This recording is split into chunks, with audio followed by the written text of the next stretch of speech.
Boa noite a todos. Muito obrigada pelo convite, professor Will. É um grande prazer estar aqui, principalmente para falarmos, batermos um papo amigável, né, entre amigos, sobre um assunto tão simples, mas ao mesmo tempo tão fadigante para todos nós, né, que é a nossa carreira, nossa profissão, nossa vocação, nossas competências. Bom, eu sou Eliane Moura, eu sou uma serva da educação. Eu costumo dizer que cada um de nós precisa ter uma missão, assim como as nossas organizações têm as suas missões estampadas, e a missão ela é de fato uma declaração, um compromisso. Então eu costumo dizer que a minha missão é transformar pessoas através da educação e da consultoria empresarial. Então eu tenho pautado a minha vida e a minha experiência profissional e o meu plano de carreira. Quero falar muito com vocês sobre isso, né, sobre o planejamento da nossa carreira. E nunca é tarde para começar, tá, pessoal? Às vezes vocês falam, mas eu deveria ter começado cedo. Não é isso, nós vamos discutir sobre isso.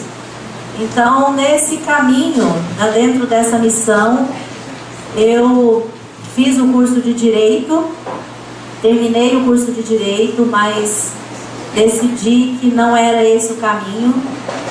E aí eu fui para a administração. Sou administradora por vocação, não por imposição, porque realmente eu senti que esse deveria ser o meu caminho a ser trilhado. E ao longo do caminho eu fui buscando algumas habilidades, desenvolver algumas habilidades para gerar algumas competências para de fato concluir e cumprir com a minha missão. Então eu fiz algumas especializações, fiz mestrado, fiz um doutorado, muito voltado para a área de planejamento e de estratégias, porque eu percebi que através dessas habilidades é que eu poderia ter ferramentas e competências para fazer cumprir a minha missão. Sou professora, né, como eu falei para vocês, no IPOG, Instituto de Pós-Graduação e Graduação, e também como professor Will, coordenadora do mestrado e do curso de graduação. Obrigada. Boa tarde, noite, imagino eu, né, para todo mundo. Meu nome é Cíntia Bressan, é um prazer estar com vocês aqui hoje. Minha carreira é voltada para a área de psicologia, como eu imagino que muitos aqui são também, colegas, obrigada por estarem aqui. Só que dentro da psicologia eu sempre me interessei por analisar as questões do indivíduo dentro do ambiente de trabalho, e não só no ambiente de clínica. E por isso, quando eu fui fazer meu mestrado, eu sempre desenvolvi para a área de psicologia organizacional e do trabalho. Na época, na minha faculdade, eu era ovelha negra, porque todo mundo queria ter sua clínica. Como é que você não vai ter clínica? Eu falei, mas eu vou trabalhar. Não, mas não vai ter clínica. Tudo bem. Hoje os meus alunos falam a mesma coisa. Professora, você também trabalha ou só dá aula? Tudo bem, eu acho que trabalho para nenhum lado que eu vou não vai dar certo, né? Mas, brincadeiras à parte, eu também sou professora de graduação em pós, no IPOG. Também trabalho na área de consultoria, na área de mercado. Então, assim, o meu foco na área de coaching também é fazer com que as pessoas se perguntem o que eu quero fazer, o que vai me dar prazer na minha vida e que vai me fazer sobreviver também. Porque, é claro, a gente trabalha porque a gente gosta, mas a gente também precisa ter um retorno disso. Ninguém vive de brisa, né? E eu tenho 2 filhas pequenas. Eu acho muito engraçado que tem uma passagem do filme do Kung Fu Panda, tá? De desenho animado. Mas ele fala assim, o verdadeiro herói vive do orvalho de uma semente de ginseng, da folha de ginseng. Não dá, entendeu? Então a gente precisa também desenvolver maneiras de trabalhar e conseguir o que a gente pretende por meio dele. Se a gente puder juntar os dois em algo prazeroso, melhor ainda, né? É um prazer estar aqui com vocês. Bom, para quem não me conhece, obrigado, querido. Meu nome é Will Goya e, falando um pouquinho do meu trabalho, já são mais de 10 anos como clínica, usando a filosofia clínica para ajudar as pessoas a entenderem melhor seus problemas e suas escolhas diante da vida. E, falando um pouquinho desse tema de hoje, mercado, profissão e vocação. Vamos tentar descortinar, provocar questões depois com um debate amigo entre todos, para tentar entender como é o profissional, qual a cara do mercado e o que se pede nesse novo mundo de um século que se inaugura, que é diferente dos séculos passados, que demoravam para terminar. Os séculos agora têm uma velocidade muito mais provocativa, muito mais assustadora, cujas revoluções não são acompanhadas pelos olhos, mas pelos conceitos. E em se tratando de uma época de informação e de visão de mundo, quem não pensa adequadamente os seus problemas e o que acontece em seu entorno é pensado por esse entorno e por ele levado às consequências. Muito bem? Eu quero dar um exemplo muito bom do que acontece quando nós podemos fazer um trabalho de consultoria de filosofia clínica para empresas, para tentar entender um pouco dessa palavra que é vocação. Lembrando de um grande filósofo espanhol, Ortega y Gasset, vocação é um termo, muito mais do que uma palavra, uma ideia, um conceito diferente de talento ou de dom. Cada um de nós tem dons, tem talentos, coisas que são competências e podemos desenvolvê-las. Claro que alguns já nascem com um exercício um pouco mais gratuito, quem sabe herdado de uma forma ou de outra, mas já nasce pronto em uma área. Isso é um talento. Vocês têm talentos? Se for para fazer arte? Muito bem. Mas às vezes confundimos talento ou dom com vocação, e essa confusão pode gerar muito problema, muito sofrimento. Vocação não é da pessoa. Vocação é do mundo, que reclama de cada pessoa, por ser única, uma resposta que só ela pode dar. Embora todos nós possamos pensar coisas em comum, coisas próximas e concordarmos, cada um exerce um tal conceito vital que é insubstituível. Se pensamento é perspectiva, cada pessoa deve ou deveria ser um único e próprio pensamento. Ainda que ouça de demais, tenha sua própria perspectiva, mas isso implica em vocação. Eu posso desenvolver talentos para obedecer a demandas externas. Eu posso desenvolver dons e dizerem, o que não é verdade, Will tem um grande talento para matemática, e porque tenho facilidade, acreditar que esse é o meu caminho de vida. E porque às vezes ganho dinheiro com isso, ou fama, ou qualquer outro prestígio, e me causando uma certa identificação no mundo com as pessoas, achar que isso sou eu. Mas vocação é algo tal que é insubstituível. É algo que o mundo pede e que só eu posso cumpri-la, e ninguém mais o pode. A vocação é um conjunto de reclamações entre um impulso pessoal com uma necessidade do mundo. Cada um de nós tem algo que, pelos talentos, pela força que tem, se estiver sincronizado, afinado com os momentos e as circunstâncias certas, com o tempo certo, ele vai ser imprescindível e vai valer-se com o que tem de fabuloso e talentoso e superior a qualquer outra pessoa no mundo: ser único. Mas para isso é preciso desenvolver essa competência de ser único e não pensar tanto pelos outros, o que chamamos numa palavra de preconceito, que podem ser ideias fabulosas, mas porque não são nossas, não as compreendemos. E ter preconceitos é muito mais obedecer às necessidades dos outros do que entender o sentido da própria vida.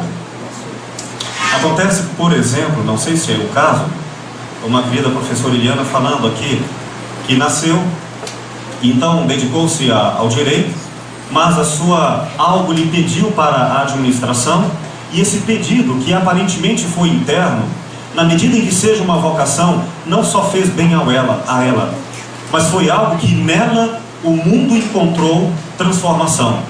O talento, ele é como uma vaidade.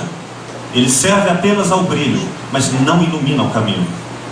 Quando falamos em vocação, estamos falando de uma tal força existencial que provoca mudanças e que faz de cada um, inevitavelmente, uma força. Quando nós encontramos nossa vocação, nós encontramos aquilo que não é apenas uma ideia qualquer, é uma visão de mundo. a minha visão de mundo. Isso não é apenas pessoal, mas também estrutural.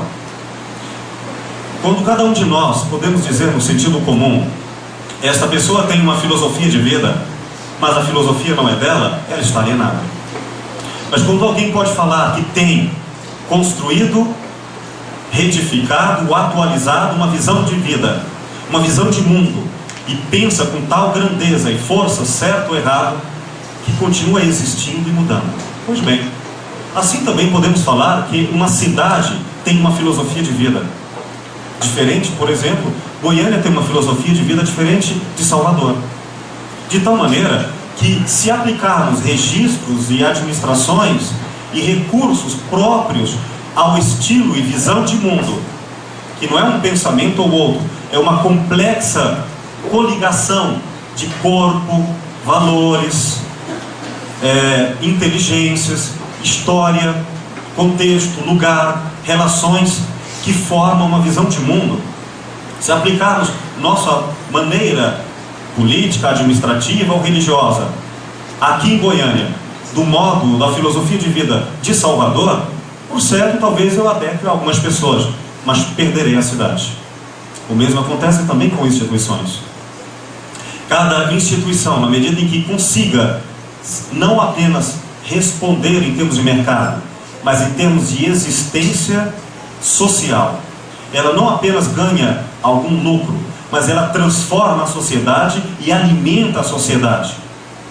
Por exemplo, falando em instituições educacionais, há aquelas que só precisam daquelas chaminés, porque são indústrias de fazer lucro e mão de obra, mas não produzem cultura. Tudo bem, ou tudo mal.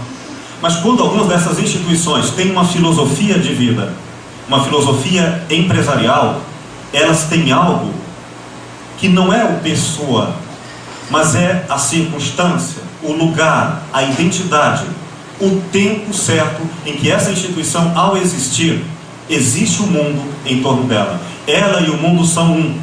Do lado de dentro e fora, uma só identidade. É uma relação. Então o bem que é feito a essa instituição é feito ao mundo. Isso é a vocação dessa empresa. Empresas que alcançaram isso, que em filosofia clínica chamamos de estruturas de pensamento, às vezes o fazem por uma maravilhosa sorte intuitiva de dar certo. Mas às vezes isso não acontece gratuitamente e precisa de uma consultoria, de uma ajuda para repensar essa instituição com inteligência e administração dos conceitos. Quando eu falo em preconceitos que enfraquecem a visão de mundo de uma pessoa, que a tornam obediente aos outros sem autonomia, eu quero dizer que isso não é um discurso da palavra, mas tudo que for símbolo, signo de linguagem. Portanto, este paletó está dizendo algo. O contexto diz algo nas circunstâncias em que ele está inserido. Uma instituição, portanto, ela diz e ela promove ideias, mesmo que as pessoas não se deem conta disso. Se fala muito nas pessoas a ideia de o corpo fala. A ideia de que o corpo está comunicando intenções da pulsão instintiva. Mas também as mesas, os uniformes, os linguajares, a arquitetura de um espaço, o estabelecimento do poder e dos diálogos estão dizendo muito.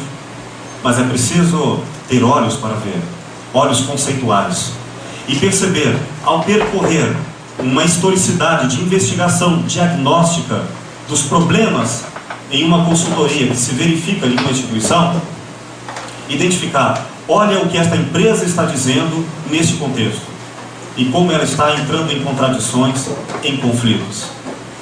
Então, às vezes, mudar alguma coisa que aparentemente nada tinha a ver com o funcionamento e o sucesso da empresa, como, por exemplo, um exemplo bem didático, bem ao vivo e a cores. Quem veio ao Bolshoi há um tempo atrás, antes da reforma, percebeu que havia uma parede, um balcão aqui, e ele foi retirado. Ao retirar esse balcão, os que lembram, dando uma visibilidade do palco para todo o espaço aqui presente, o que aconteceu? Não houve só uma mudança física, mas houve uma visão de mundo.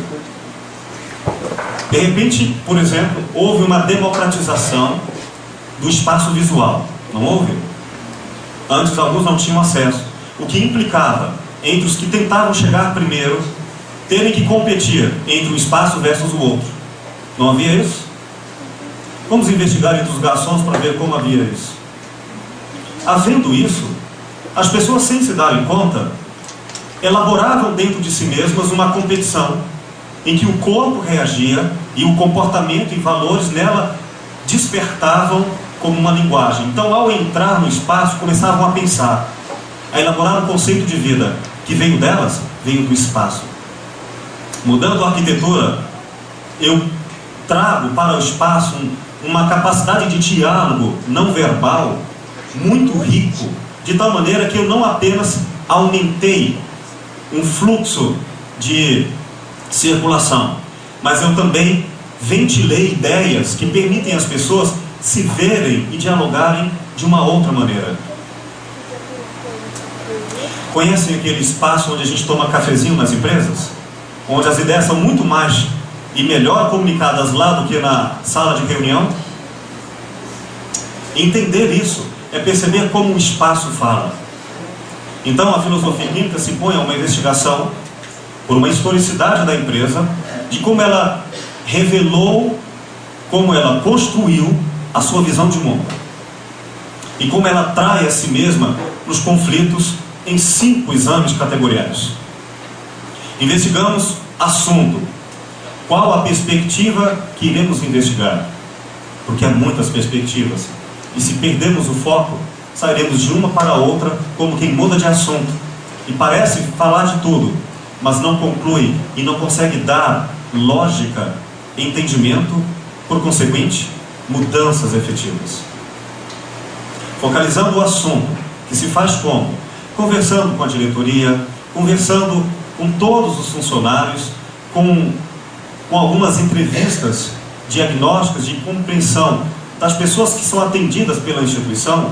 Eu tenho um pouco da história dessa instituição, a história dentro e fora, e vou percebendo as lacunas de comunicação. Se eu for a uma outra categoria, como a categoria circunstâncias, e perceber que tudo tem história e tudo tem contexto. Fora do contexto, uma palavra se converte em outro significado. Uma atitude que aparentemente seria clara com um contexto, sem um contexto, torna-se a razão de todo o problema. Assim, não só vantagens são desperdiçadas, como pode se tornar um veneno na circunstância errada. Por isso, é preciso ter uma colheita de informações bastante detalhada, cuidosa, e de quem se dedicou muito à história do pensamento, se dar conta de como o outro elabora. Não é a informação o mais importante, mas o que a maneira como ela elabora essa informação. Assim como, falando no sentido bem já repetido nos desenhos animados, a filosofia do Kung Fu e do copo d'água, que também é repetido do Kung Fu Panda, há quem veja o copo mais cheio ou mais vazio. Então, descrever o copo e deixar as pessoas falarem demonstra muito sobre como elas veem o mundo. Colhidas essas informações, eu posso também investigar, e devo fazê-lo, a categoria lugar. Lugar é conceito. Lugar é informação. Mudar o lugar nas circunstâncias e nos assuntos faz com que tudo se retransforme. E se pensarmos também, além de assunto, além da historicidade das circunstâncias, do lugar, eu pensar também na categoria tempo. Há certas coisas que passaram o seu tempo, e agora o tempo reivindica outras ideias. Estamos atualizados diante dos problemas. O que está acontecendo? Diante das urgências, e o tempo, não o tempo do relógio, o tempo psicológico, o tempo subjetivo, o tempo social. Essa é uma avaliação que todos nós a compreendemos sorrateiramente. mas com dedicação podemos ter isso conceitos. E por fim, as pessoas envolvidas, as relações envolvidas. Nessa investigação, que é feita através de entrevistas, nos permite depois montar uma planilha, um mapeamento da visão de mundo. Agora eu sei, depois de investigar muito bem, com bastante conhecimento de causa, o que acontece, por que acontece e como apresentar soluções, não como eu gostaria, mas como elas permitem pelos recursos desta instituição.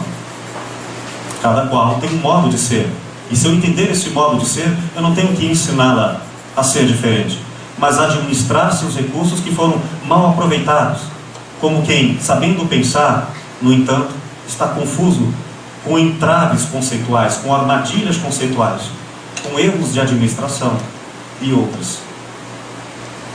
Então, depois dessa pesquisa diagnóstica, filosófica, que se faz colhendo as categorias de percepção, montando um planejamento diagnóstico de atuação, que nós chamamos de submodos, nós podemos fazer então uma atuação estratégica, podemos fazer uma supervisão e até um investimento terapêutico localizado em pessoas chaves, cuja conversa e aproximação sejam reveladoras e fundamentais para que toda a instituição movimente, seja uma instituição empresarial, seja uma família, seja uma prefeitura diante dos problemas administrativos de uma cidade.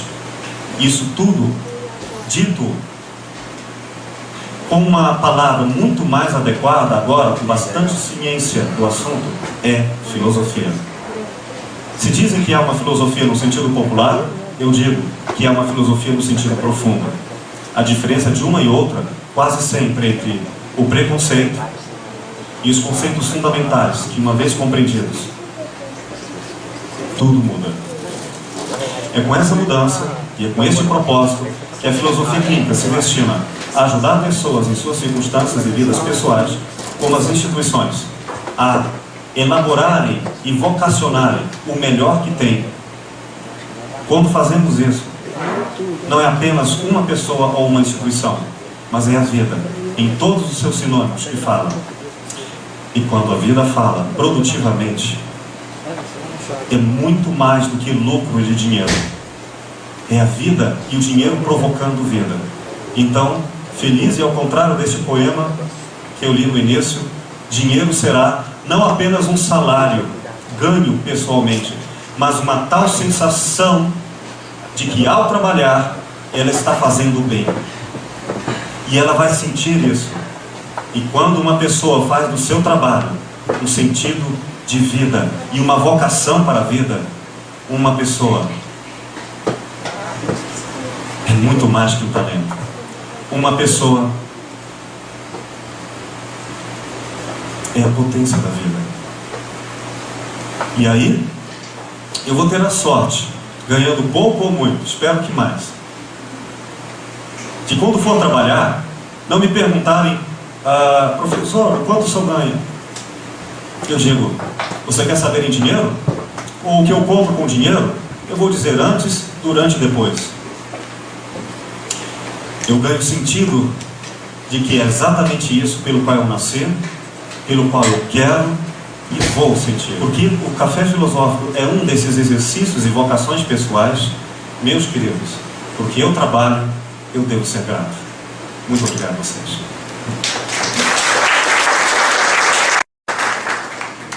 Bom, e pegando dessa linha, se todos os profissionais das empresas tivessem essa certeza de ser grato por trabalharem, as empresas não estariam como estão hoje. E é nessa linha que eu quero entrar um pouco com vocês, que é a seguinte: o que o professor Will colocou tão brilhantemente como vocação, hoje a gente trabalha no mercado de trabalho como competência de entrega. Porque mais importante do que quanto tempo você vai passar dentro da instituição é que resultados você é capaz de trazer para ela. E quando eu estou falando de instituição, eu estou falando até em você mesmo.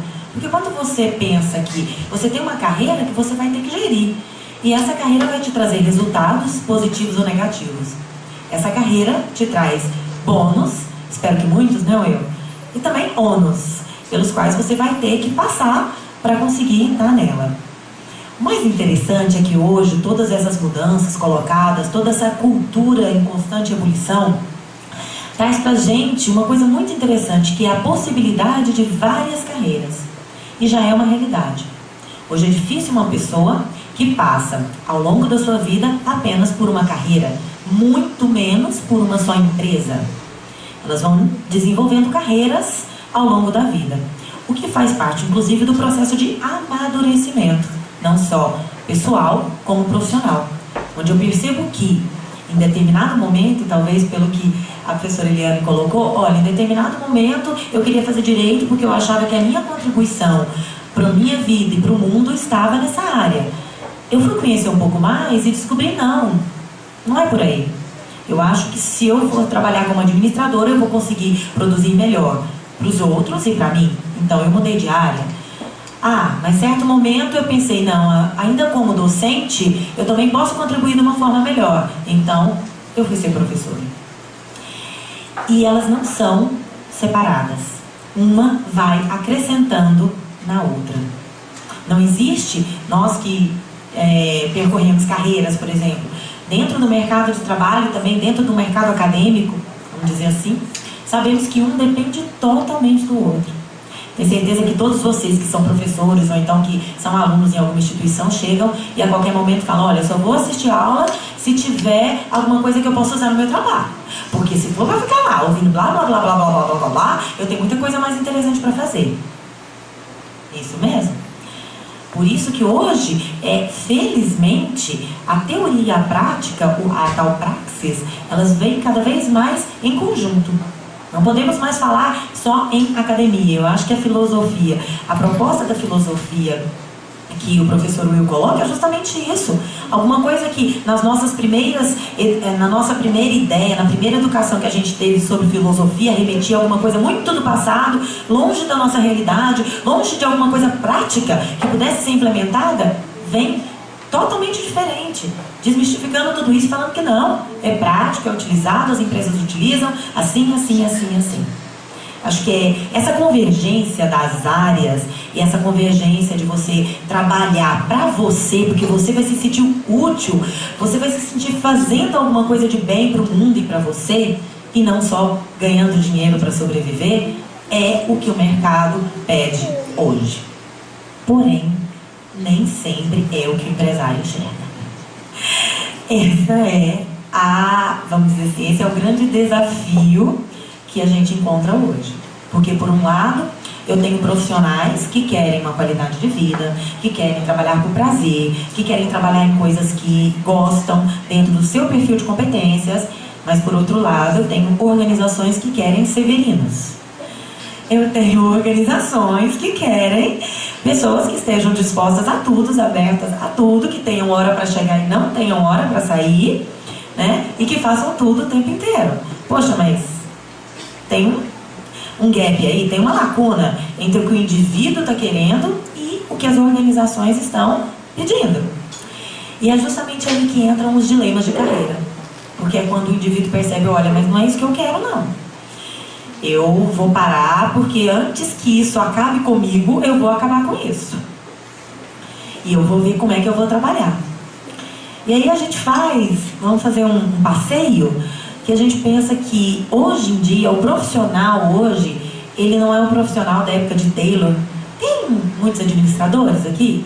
Levanta a mão para eu ter uma ideia. Ele levantou tão tímido, eu acho, porque ele viu que não tinha quase ninguém. Poxa vida, ajuda seu companheiro ali atrás.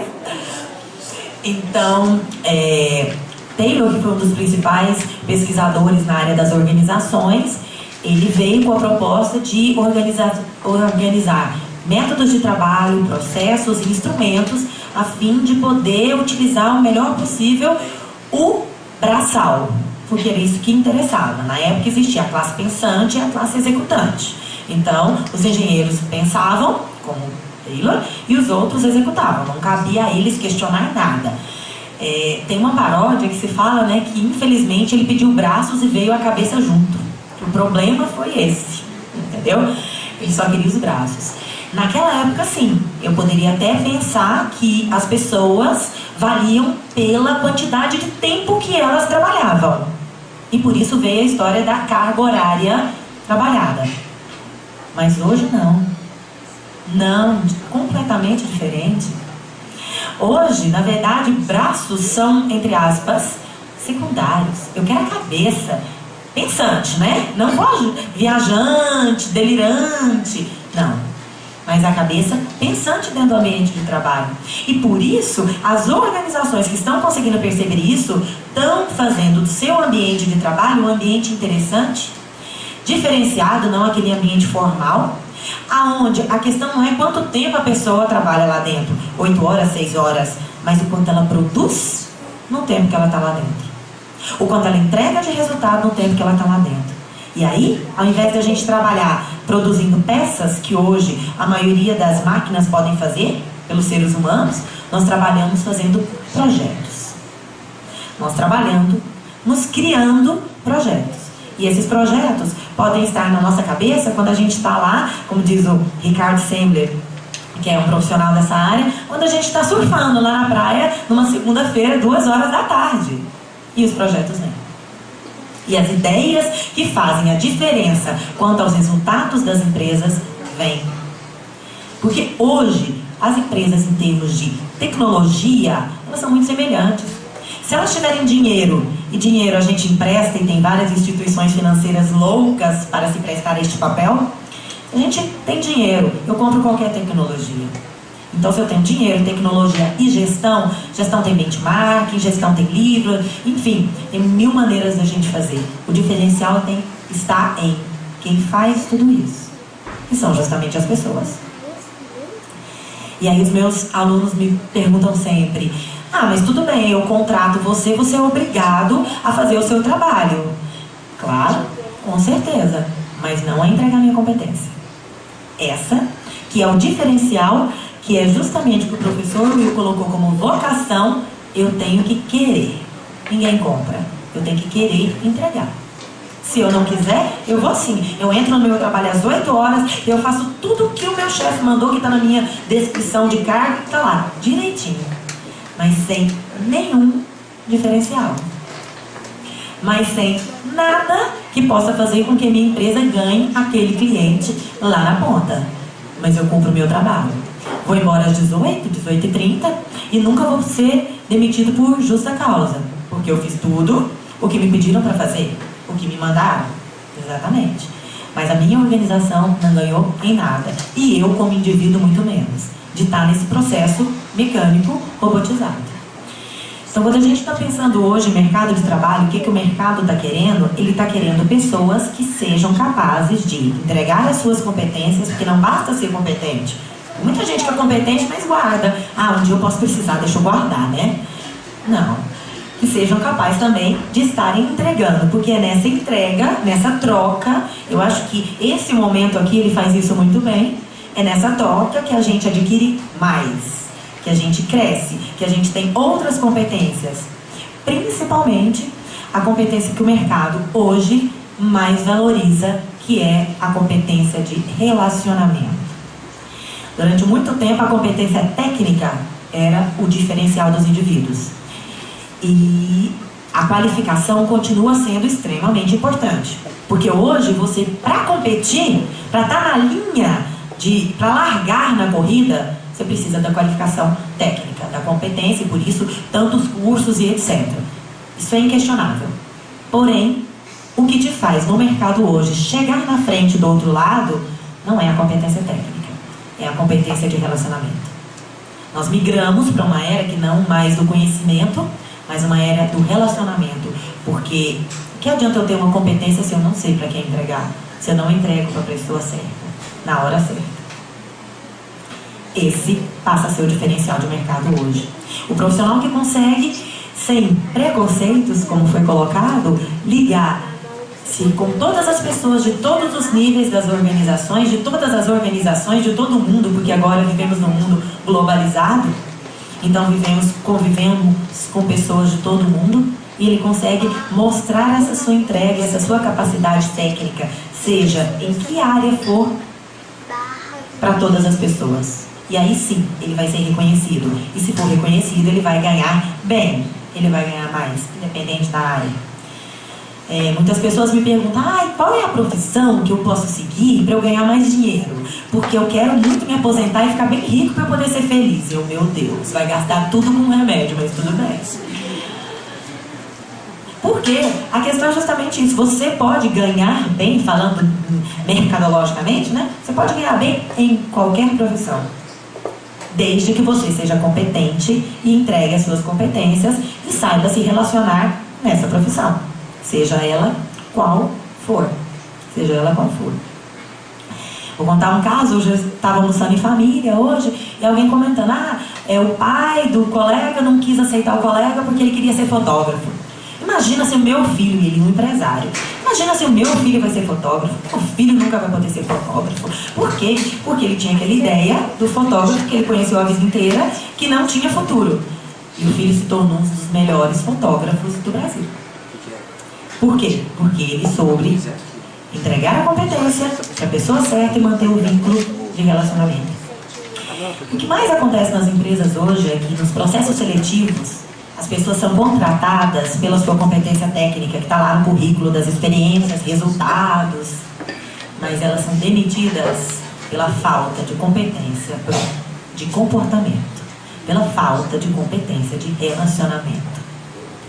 É muito difícil eu pegar uma pessoa num processo de coaching, que vem conversar comigo sobre carreira, e virar e falar para mim, olha, eu fui demitido, Cíndia, porque eu não conseguia fazer as tarefas que o meu chefe mandava. Porque eu não conseguia utilizar o computador que era preciso utilizar. Porque eu não conseguia fazer determinado projeto.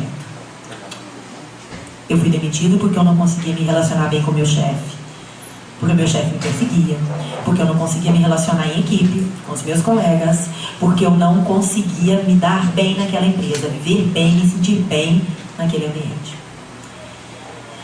É essa competência de relacionamento que envolve ouvir, uma capacidade meio em desuso, mas que é extremamente importante, porque muita gente acha que ouvir é só o preço que eu tenho que pagar para eu poder falar, né? Então, se eu tenho que falar, alguém vai ter que me ouvir, eu vou ter que ouvir em contrapartida, né? Que essa realmente é a capacidade de ouvir, de estar junto com o outro, de estar inteiro com o outro naquele momento que eu estou ouvindo, e não pensando, mas ele disse isso porque ele quis dizer aquilo, mas ele disse isso, eu vou responder aquilo. Não. Isso é o jogo organizacional. Você pode escolher entrar ou não nele. Quem está de fato preocupado em desenvolver relacionamentos tem que estar presente, estar inteiro. E aí você consegue sim ser aquela pessoa referência, ou que muita gente chama de pessoas chaves dentro da organização, que são aquelas pessoas que não necessariamente ocupam cargos de chefia ou ocupam cargos estratégicos dentro da empresa, mas são sim muito estratégicas. São pessoas que todo mundo recorre quando tem alguma dúvida, quando tem algum problema, quando tem alguma ideia, quando quer algum projeto, porque ele sabe te ouvir. E por saber ouvir, ele acaba ouvindo muitas pessoas dentro da empresa. E se ele ouve, ele conhece. E se ele conhece, ele está se relacionando o tempo inteiro com pessoas mais diferentes da empresa. E quando ele faz isso, ele dá valor às pessoas, independente do cargo. Porque a diferença é quando a gente está falando o que é substituível ou não. Ninguém é insubstituível. Essa, às vezes, é uma máxima, ao meu ver, equivocada do mundo organizacional. Porque as pessoas são, sim, insubstituíveis, enquanto pessoas. Enquanto empregados, não. Essa é a diferença. Então, eu sou insubstituível enquanto Cíndia. Mas, realmente, enquanto professora, enquanto gestora de carreira, enquanto funcionária, gestora do RH, eu sou substituível. Com certeza. Outras pessoas podem vir ocupar esse papel. Mas na minha individualidade, na minha competência, no que eu sou capaz de entregar diferencialmente, não. Isso não significa que seja melhor ou pior. É simplesmente diferente.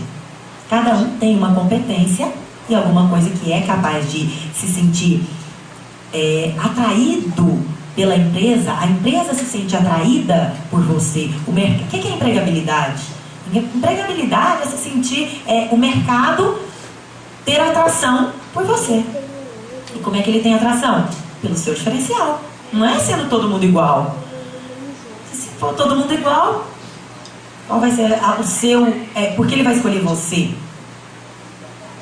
É sim o seu diferencial, que é justamente a sua competência. A sua competência de entrega, de saber se conduzir nos mais diferentes níveis e tipos de relacionamentos.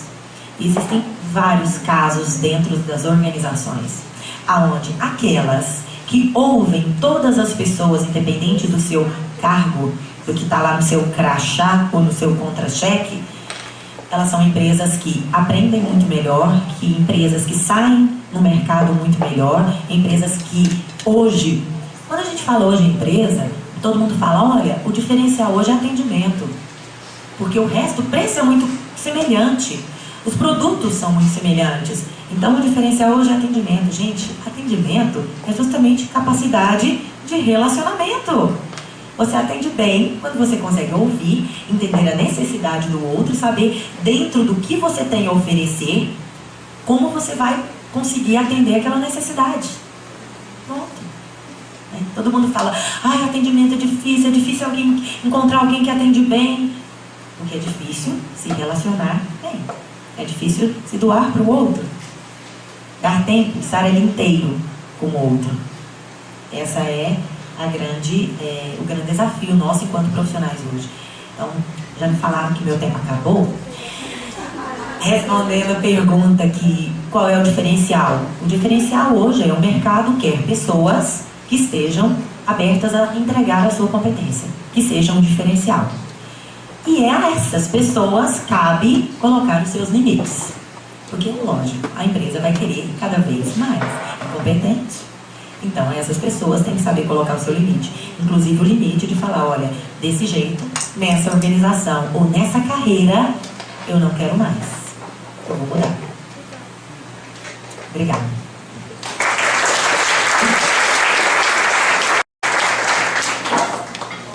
Aproveitando aí o gancho da fala da Cíndia, eu quero trazer aqui para começar a minha fala Peter Drucker, um dos maiores estrategistas, que diz que as empresas e as pessoas precisam ser únicas e diferentes para sobreviverem em um mundo altamente competitivo e de fato fazerem a diferença.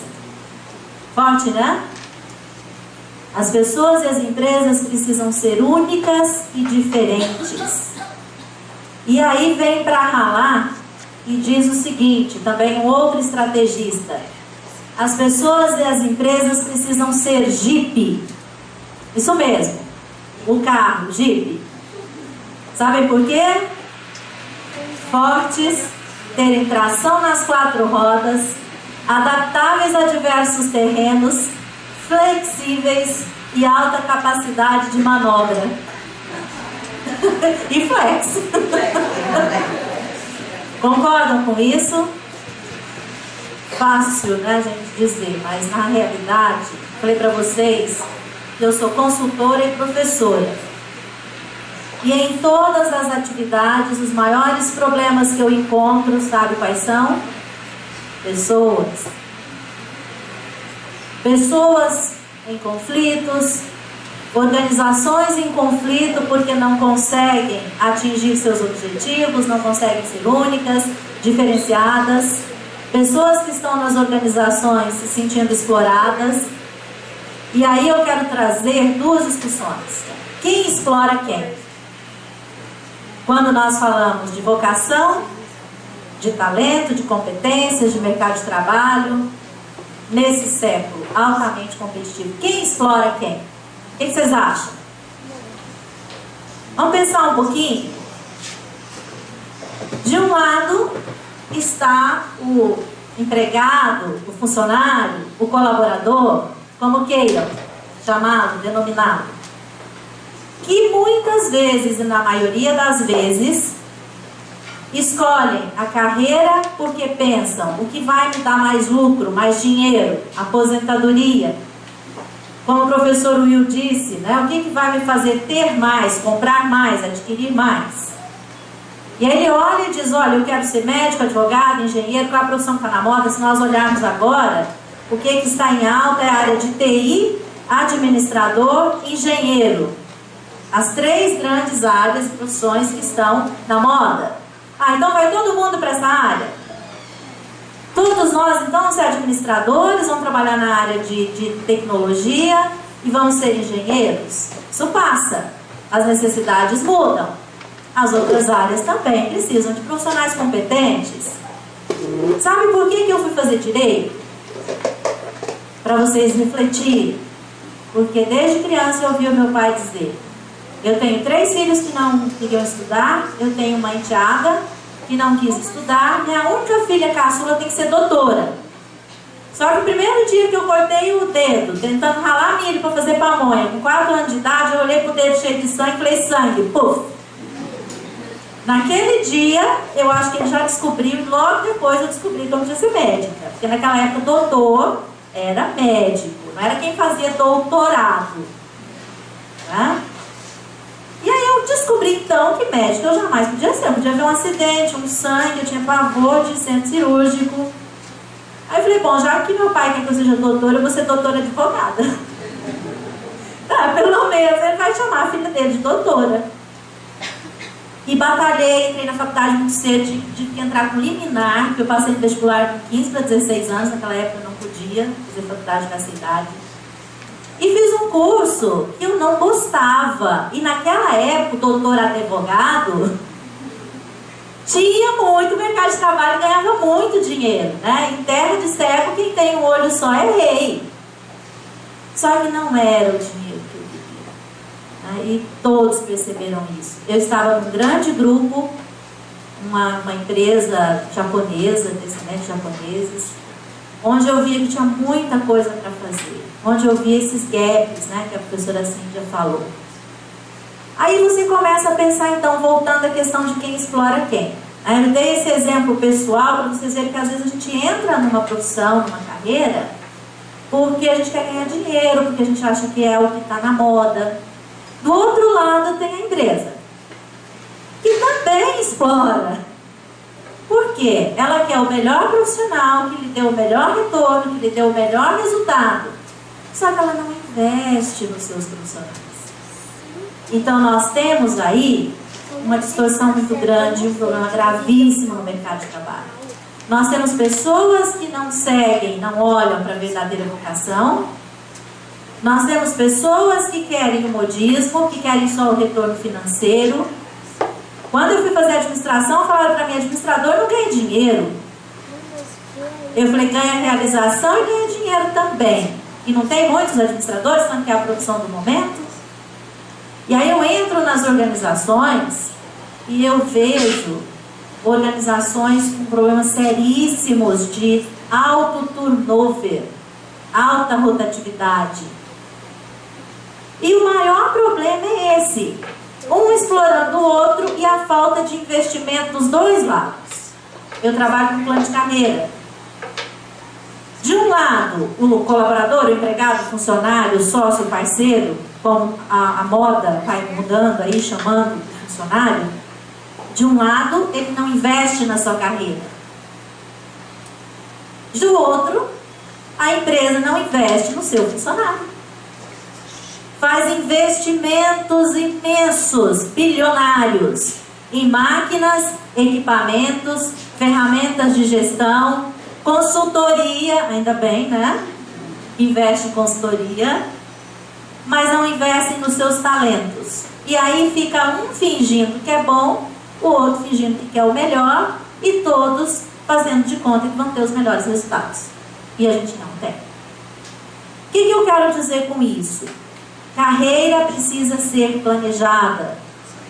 Se a empresa precisa ser única e diferenciada, ser Jeep, ter tração nas 4 rodas, flexíveis, ajustáveis a vários terrenos, alta capacidade de manobra, precisa ter profissionais competentes, automotivados, felizes.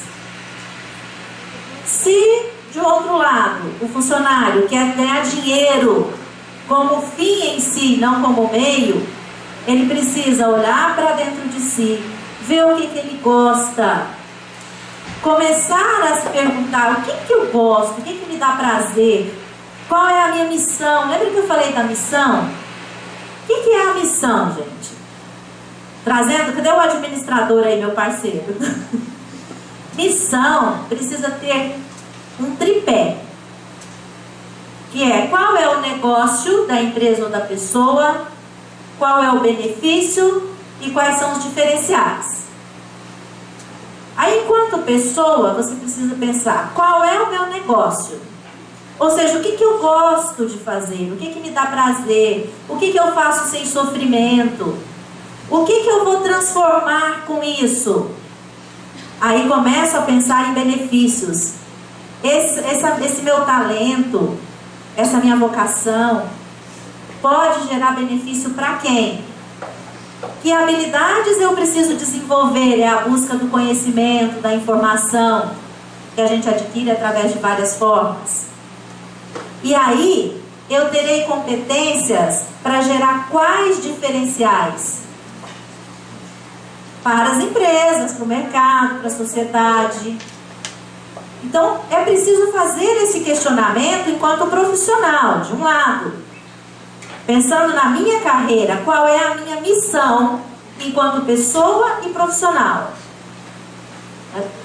Qual é o meu negócio? O que eu faço bem? O negócio é o core, é o coração. Né? Qual é o coração da minha vida, da minha carreira, da minha profissão? Que benefícios que eu posso gerar para a sociedade, para a comunidade, para o meio ambiente? E quais diferenciais eu posso trazer com tudo isso? Ou seja, aquilo que ninguém traz. E aí eu volto lá no conceito de Drucker, que aí sim nós conseguiremos ser únicos e diferenciados, se nós olharmos para esse lado. Para chegar nessa missão pessoal, enquanto profissional, eu preciso fazer uma análise ambiental. Né? Eu preciso estudar, sim, o ambiente. Eu preciso primeiro estudar o ambiente interno. Fazer uma SWOT pessoal. Ponto forte, fraco, ameaça e oportunidade. Em que eu sou bom, em que eu não sou bom. Quais são as oportunidades que eu tenho. Quais são as ameaças, né, que podem lá fora me oferecer a tudo isso que eu quero concretizar. Eu preciso fazer uma análise ambiental externa. O que é o mercado? Quais são as necessidades? O professor Will falou muito bem, né? Eu preciso olhar as necessidades. O que o mercado está precisando? O que o mundo está precisando? Não só o que está dando mais dinheiro, mas o que de fato eu vou poder ser único, diferenciado, que a minha competência vai poder ajudar e fazer a diferença. E como que eu posso me preparar para isso? E aí partir para a ação, porque sem ação só vira sonho. O que eu quero ser? Ok, vou pensar, vou colocar minha missão, minha visão, traçar meus objetivos, nas estratégias, de onde eu quero chegar enquanto profissional. E partir para a ação, que é o que, quem, como, quando, quanto, por quê, para quem. E as empresas do outro lado. Missão também. Por que na missão? Qual é o negócio da empresa? O que ela oferece? Não é o produto. É o que ela oferece agregado ao seu negócio. Um exemplo, já que nós estamos falando de educação, de universidades. Qual é o negócio de uma universidade, por exemplo? Vocês acham que é oferecer educação superior? Não. É oferecer qualificação profissional, empregabilidade e realização pessoal. Preparar pessoas para a vida. É ou não é? Deveria ser, né? Qualificação, preparar a pessoa para a vida e dar empregabilidade. Esse é o negócio de uma instituição de ensino superior. Qual é o benefício que ela vai oferecer? Dar a quem estuda, proporcionar e entregar a quem estuda. Isso, né, que é o seu negócio. E ao mercado, pessoas altamente qualificadas e preparadas. Preparadas, como a professora Cíntia muito bem colocou, esteticamente, dentro da estética comportamental. Com comportamentalmente eu sou uma pessoa bem preparada e preparada tecnicamente. O que mais que essa universidade precisa pensar então? Quais os diferenciais? Então toda empresa precisa ter uma missão, não precisa? Aí pensando em termos de mercado de trabalho, o que essa instituição de ensino superior, por exemplo, precisa pensar? Quem vai fazer a grande diferença para ela para ofertar qualificação, pessoas preparadas para a vida e empregabilidade? O primeiro elemento o quê? Professores competentes, qualificados, né? Que tenham conhecimento técnico, que tenham formação acadêmica, que saibam ensinar, professores que têm experiência de mercado, comprometidos, altamente comprometidos. O que mais que ela vai precisar? Remunerar bem, ela vai precisar oferecer desenvolvimento contínuo para esse professor, mandar esse professor para congresso, patrocinar cursos, não é? Isso acontece, pessoal? Não. Mas isso, eu dei o exemplo de uma instituição de ensino, mas pensa numa outra organização pública ou privada de qualquer outro segmento. Fazem isso? Investem nos seus talentos? Não. Entendem o que eu estou falando para refletirmos? De um lado, um explora, que é o funcionário explora a empresa, do outro a empresa explora o funcionário. E todos dois por falta de planejamento. Todos dois por falta de pensar qual é a missão minha enquanto empresário, empresa, e outra enquanto profissional. Porque se nós não alinharmos isso, a missão não se concretiza. A missão da instituição de ensino se concretizaria? Não. Se ela não investir nisso, não se concretiza. A do profissional se concretiza? Não se concretiza. Então, essa é uma questão que eu chamo muito a atenção das pessoas. Vamos investir, vamos planejar, vamos fazer plano de carreira, vamos pensar estrategicamente as nossas empresas enquanto empresários e vamos pensar a nossa carreira enquanto profissionais. E eu falei para vocês, nunca é tarde para começar, nem enquanto empresário e nem enquanto profissional. Eu fiz plano de carreira desde os meus 13 anos de idade. Eu sabia exatamente onde eu queria chegar. Só que não era com a profissão. Eu sabia que eu queria transformar pessoas e organizações. E aí eu busquei os meios para transformar pessoas e organizações. Pessoal, é isso que eu gostaria de trazer para uma reflexão. Não é verdade absoluta, é apenas um pensamento que eu tenho e uma filosofia, e não só um pensamento e uma filosofia, mas algo que eu pratico no dia a dia, enquanto professora, coordenadora, empresária, também tenho a minha empresa, e enquanto consultora das empresas. Eu trago essa reflexão diariamente para os meus alunos, para os meus clientes e para os meus colaboradores. Muito obrigada pela oportunidade de estar aqui com vocês hoje. Um abraço. Eu quero convidar a todos agora para virem ao microfone, se apresentarem e apresentar à mesa uma oportunidade tão boa de diálogo. Eu só quero lembrar do que eu ouvi diante da pergunta se tem algum administrador aí. Meu Deus, eu conheço pessoalmente algumas raras figuras que têm uma competência, meu Deus, e não sabem que são tão boas administradoras. Não tem mãe com 3 filhos, sem dinheiro, consegue pôr os meninos para estudar, organizar horários, emoções, atividades, cronograma, e não sei como consegue isso. É um milagre. Alguns talentos estão aí. Até porque eu não falei quem fez o curso de administração, né? Eu perguntei quem era administrador.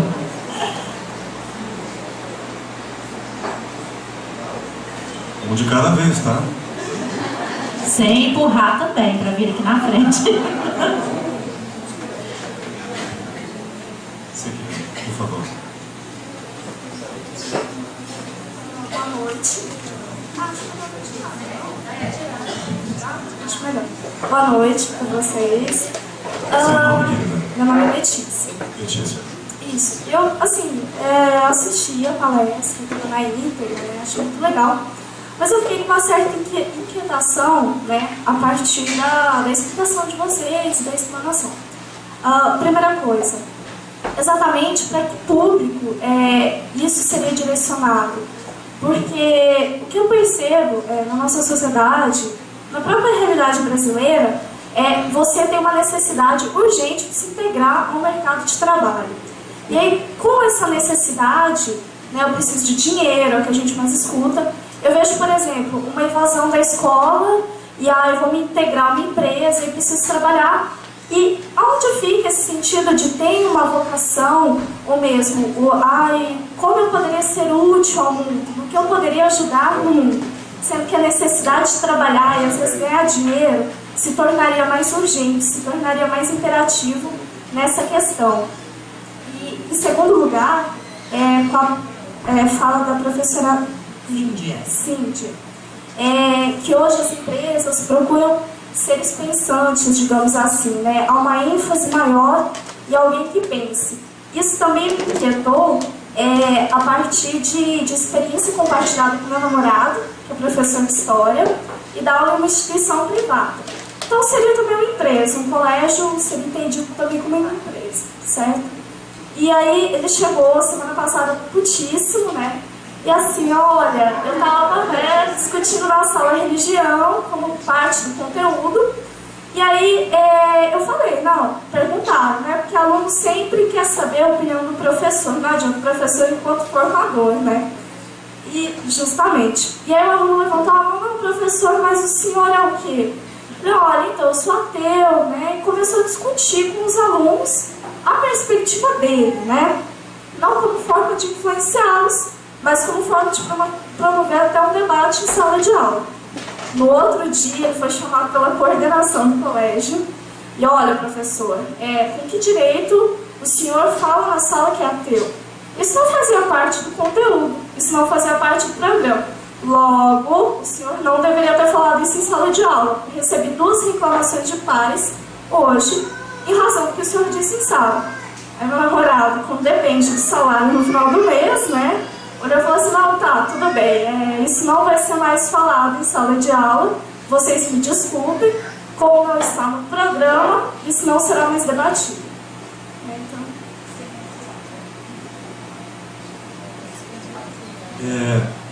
Obrigado, querida. Questões fundamentais. E para esclarecer melhor o que significa vocação, não se trata de uma pessoa, quando eu quis dizer o fato de ser único. Se trata de uma sintonia, uma rara sintonia. Tentem lembrar, para quem conheceu, aqueles antigos rádios que não eram digitais e que era um trabalho enorme alcançar a sintonia. Eu herdei do meu avô um desses. Quando você conseguia alcançar a sintonia, não mexe. Porque você poderia perder o programa. Fica quieto. Mas acontece que há outros momentos e você tem que sintonizar. Você vai desenvolver aquilo que a gente chama de arte, que não é técnica. É um compromisso redefinido a cada momento. Um ser vivo. Muito bem. Quando falo em talento, eu falo na subjetividade. No eu, o interior de cada um. Quando eu falo em vocação, eu não falo em subjetividade. Eu falo uma redefinição de eu. Por exemplo, se eu sou alto ou sou baixo, conceito que se deve a mim como predicado meu, não é definido por mim, mas em relação a. O que é uma pessoa competente não se deve apenas ao talento que ela tenha nela, mas um mental acordo, sintonia com o mundo, que é de tal sorte que quando ele promove a sua atitude, quando ele pensa e elabora e atua, é difícil dizer quem foi que fez isso, porque ele está fazendo a partir das suas motivações, mas não apenas, mas também das necessidades externas. Então cada um de nós, pelos seus talentos, pelos seus dons, deve observar o que eu chamo de conceito, visão de mundo, da estrutura de pensamento em que ela está seja numa empresa, seja numa cidade, seja numa cultura, e pensar, quando eu vou entrar em sintonia com isso? Quando ele conseguir isso, em filosofia será como favorecer o diálogo de dois filósofos que não se dialogavam. Como Jean-Paul Sartre, que vai dizer, é você, somente você e nada além de você, o único responsável pela sua vida e pelas suas escolhas. Chegava ao extremo de dizer que era o judeu, que não era o nazista que lhe torturava. Era sempre ele o único que definia se era livre ou não. Que não é o meio, mas somente ele que faz a escolha, se reage ou se cede. Morrer, todos morremos. Mas a escolha da liberdade é única. E o que dirá também, por exemplo, Karl Marx, que não é você e se engana se acha que é você. É o meio que faz você. É a história que produz as condições em que você acha que pensa.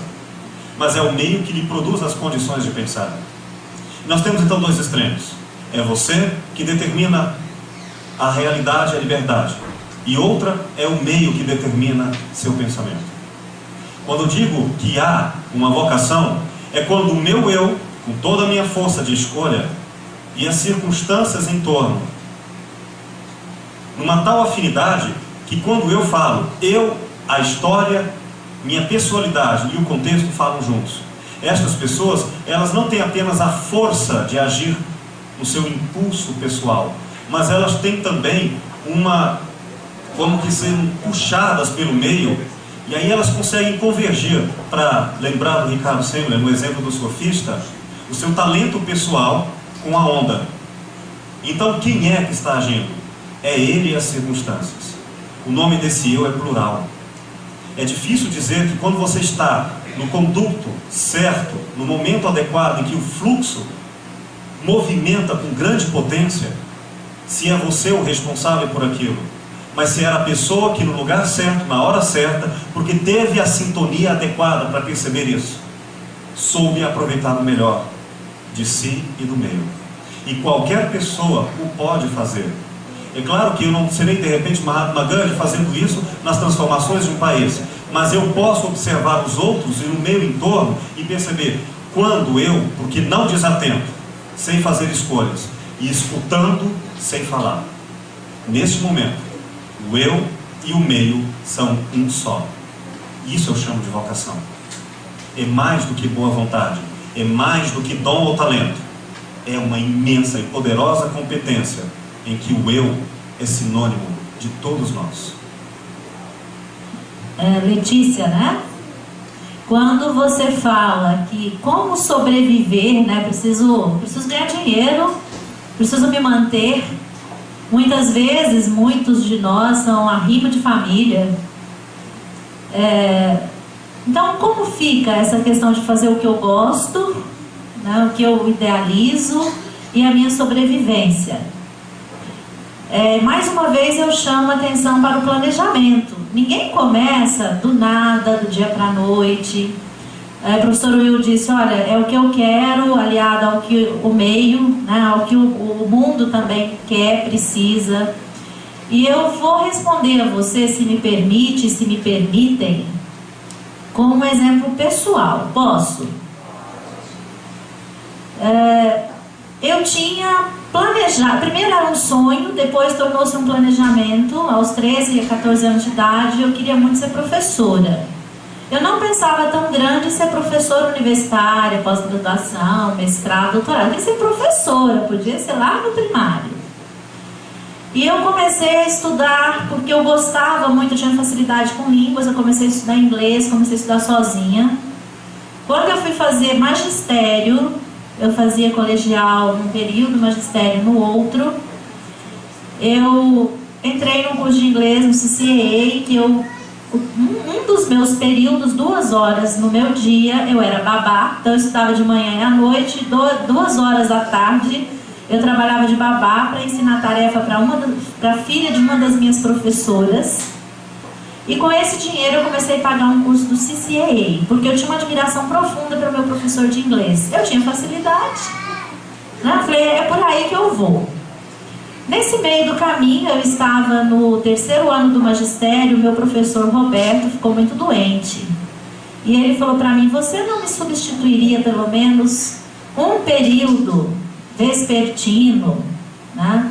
Eu estudava de manhã à noite, então eu vou lá à tarde, você me substitui no inglês, porque eu estou muito cansada, doente. Professor, mas você acha que eu consigo? Consegue. Eu falei, puxa, a minha oportunidade de me preparar. Ele falou, você não vai ser professora, você vai lá, passa os exercícios, conversa com os alunos. Eu percebi ali a primeira oportunidade, que era a concretização de um sonho e de um planejamento, mas com ação. Lembra que eu já estava correndo atrás? Bom, passa-se um tempo da minha vida, eu fui trabalhar no Grupo Maeda, eu era secretária. Nem era secretária executiva ainda, eu era secretária, Letícia. E eu ainda queria ser professora, só que eu queria ser professora universitária. Eu já estava fazendo faculdade, eu queria ser professora universitária. E eu comecei a dividir o meu tempo digitando trabalho para os colegas da sala. Eu fazia as pesquisas, digitava, ajudava. Não contente, eu ensinava para eles como apresentar o trabalho deles. Dava um jeito de fazer e de ensiná-los a apresentar. Não é uma coisa, hoje eu vejo como professora que eu jamais deveria ter feito isso, é uma confissão, né? Tá, gente? Mas na época eu queria aprender, eu falava, eu vou ler, vou aprender, enfim. Fui me preparando. Tinha terminado a faculdade, já era secretária executiva, queria dar aula na faculdade. Mas quem ia abrir as portas para uma simples secretária executiva para dar aula num curso de administração?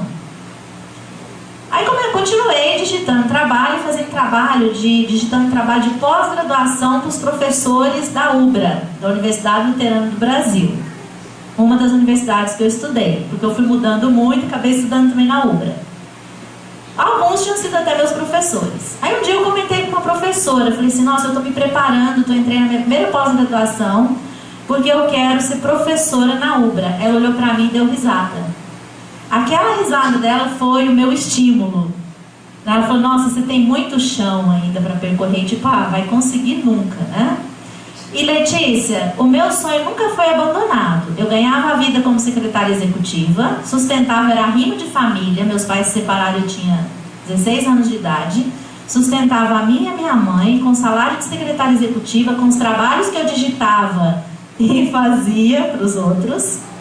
E o meu sonho eu não tinha desistido, mas ele era planejado. Então ele tinha objetivos, né, ele tinha metas concretas e ele tinha ação. Tive a minha primeira promoção na empresa como coordenadora de endomarketing.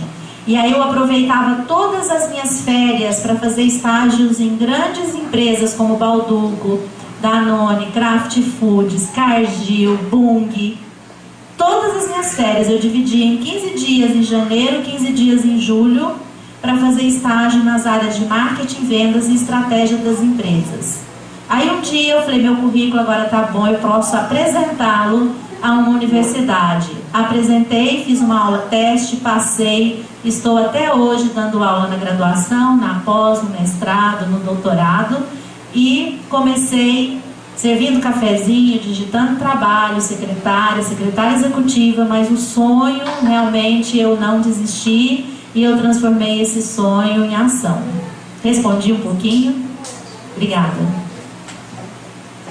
Bom, Letícia, você me pareceu muito pragmática, então vou responder da mesma forma, porque eu acho que eu me vi em você um pouco nisso. Olha, as empresas querem sim os seres pensantes, mas elas não estão preparadas para lidar com eles. Elas querem muito a parte bônus, que é a agilidade, trabalho diferencial, com qualidade, inovação e etc. Mas elas não estão preparadas para lidar com a parte crítica, questionadora, com a parte assim, você tem que me aceitar por inteiro. Não, elas querem só a parte que lhes convém. E então realmente a gente às vezes tem que pegar a parte que não convém e deixar um pouco adormecida pela necessidade, mas isso não significa que ela não exista. Um questionamento que eu faço muito é que eu pego muitos alunos na graduação que são analfabetos funcionais. Isso é uma coisa que me preocupa muito. O que é um analfabeto funcional? É aquela pessoa que só consegue reproduzir, ela não consegue pensar por ela mesma, ela não interpreta um texto, ela simplesmente reproduz o que foi passado a ela. Então, De alguma forma, e isso daria vários cafés filosóficos, de alguma forma isso serve à sociedade também. Tem seres que são reprodutores apenas do pensamento vigente, etc., tem um papel social no contexto, mas não são os que entregam a competência diferenciada, porque eles precisam pensar, eles precisam ter planejamento e estratégia para seguir essa vocação de entregar. Só que eles também, dentro da estratégia, eles têm um lado, vamos dizer assim, de espertos, que eles sabem um momento de entregar e um momento de guardar. E a gente tem muito isso no mercado. Tem momentos em que a gente tem que entregar e tem momentos em que a gente tem que se calar e tem que guardar. E isso é a realidade.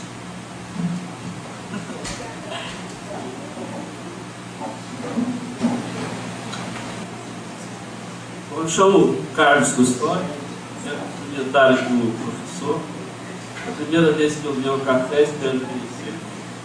Eu sou assim, interessado no livro. Também cumprimentar as professoras, brilhante palestra, informações. Bom, aí ficou assim, eu queria fazer uma reflexão rapidinha e uma pergunta. Porque na questão do mercado, colocou as necessidades do mercado, né? E as necessidades que as pessoas têm de se adequar ao mercado, nesse processo seletivo, muita concorrência, né? Questão das competências, né? A questão da universidade e também o reflexo que o mercado tem sobre as pessoas. Eu tive, por exemplo, uma pessoa um dia procurou, uma amiga, falou assim: Carlos, eu gostaria de ser telefonista, mas eu sou muito feio para ser telefonista. Ela falou para mim. Eu até brinquei com ela: não, telefonista fica numa cabine escondida lá na frente das empresas, assim, né? Então não tem problema. Mas é o seguinte, a gente viu aqui as necessidades do mercado, né? Mas aí vem o seguinte: e quais são as necessidades dos seres humanos, né? Não é a pergunta ainda não. Quer dizer, nós seres humanos temos assim uma perspectiva de aproveitamento de todas as pessoas. Quer dizer, nós não trabalhamos uma perspectiva de que um seja aproveitado, um vai para ali, outro não vai, e o resto fica de fora, certo? Quer dizer, a gente quer um aproveitamento total das pessoas feias, né? Porque as mulheres, os homens, os negros, todo mundo aproveitado. Então, nesse aspecto, existe assim, uma incompatibilidade, né, entre o mercado e entre os interesses da humanidade, né? Porque a gente quer uma coisa, o mercado quer outra, né? Então, mas como o mercado existe, nós temos que trabalhar, não podemos ficar desempregados. Eu acho que paulatinamente nós devemos, ao mesmo tempo que atender as necessidades do mercado, a gente também trabalhar no sentido de procurar a destruição do mercado, porque ele é incompatível com os interesses da humanidade. Eu queria saber de vocês, das professoras, assim, se numa sociedade diferente, todo mundo fosse aproveitado, se as técnicas, os estudos que vocês fazem, se teria assim, possibilidade, né, de contribuição e em que aspecto assim, nessa nova lógica, tá certo? De interesse que a gente fez. Carlos. Querida, coisa rica, hein?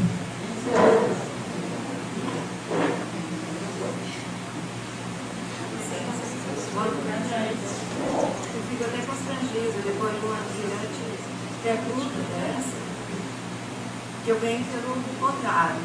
Eu venho de uma situação de uma completa realização profissional como empresária a partir da filosofia,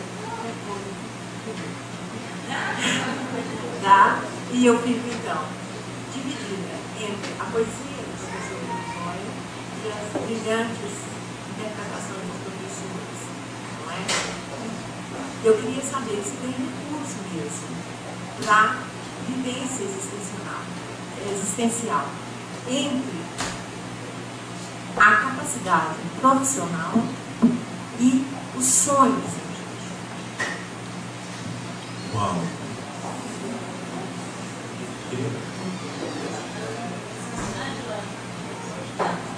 É anjo? Anjo. Feminino de anjo.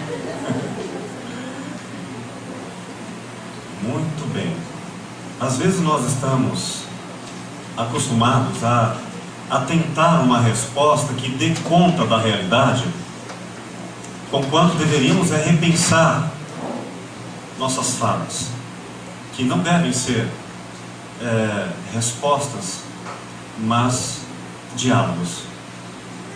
E toda a ideia que se presta ao diálogo, ela é permanentemente uma conversação silenciosa, que vai além da conclusão, pois está posta e verificada. É uma repercussão, sempre ecoa, cujo resultado às vezes se manifesta em outro momento como uma intuição, sem saber que foi, depois de longo trabalho investigado, apresentado como gratuito. Mas na verdade toda a intuição é a composição de muito estudo, uma composição que é trabalho, muita aprendizagem. É nesse sentido que eu gostaria de estar comentando. Querido Carlos, eu me lembro quando, nos primeiros dias que eu cheguei nos Estados Unidos, morei por 2 anos lá, a minha irmã, que lá mora, que é americana, ela me atentou para um detalhe que eu ainda estava desatento, como turista. Will, você reparou na garçonete? Não. Repara. E eu ainda não vi nada. Ela não tem um dente na boca. Uma senhora. E ela me mostrou outros detalhes. Pessoas que organizavam as compras nos sacos, no supermercado. Homens e senhoras de 80, 85 anos. Eu tive a oportunidade de uma boate lá, dançando, encontrar uma brasileira. Ah, tudo bem, como está você? Eu também sou de Goiânia. E a gente conversando, falou, você provavelmente me conhece. Não, perdão, eu não me lembro. É que na rádio falava aquela famosa frase, anda no motel. Ela era famosa, uma voz dela famosa, fazia muitas coisas assim, e soltou alguns clichês. Ah, eu me lembro de você. O que ela me falou foi, olha, aqui tem uma coisa muito interessante. Ela devia ter, assim, 65 anos. E eu, 35 anos ali. 34 anos. Ele disse, se formos concorrer a uma vaga no mercado de trabalho, eu ganho e você não ganha. Porque eu sou mais velho. E eu fui percebendo vários detalhes que se mostraram profundamente estranhos à visão que eu tinha no Brasil de como é o mercado nos Estados Unidos. Porque eu imaginava que o povo americano era arrogante e o capitalismo selvagem e tudo mais. E eu fui perceber que para ganhar dinheiro, e nisso não negociam, dinheiro é dinheiro, mas aí valorizam tudo. E uma garçonete que não é bonita, que não tem um dente na boca, produz. E a cultura não reclama uma mulher bonita de saia curta. Embora isso também aconteça em todos os ambientes, mas todas as pessoas que produzem, porque produzem e pelo resultado são altamente pragmáticas, não deu lucro, cai fora. Mas o que a cultura percebeu é que qualquer pessoa pode dar lucro. E aí o lucro não é apenas um dinheiro, mas um respeito à diversidade.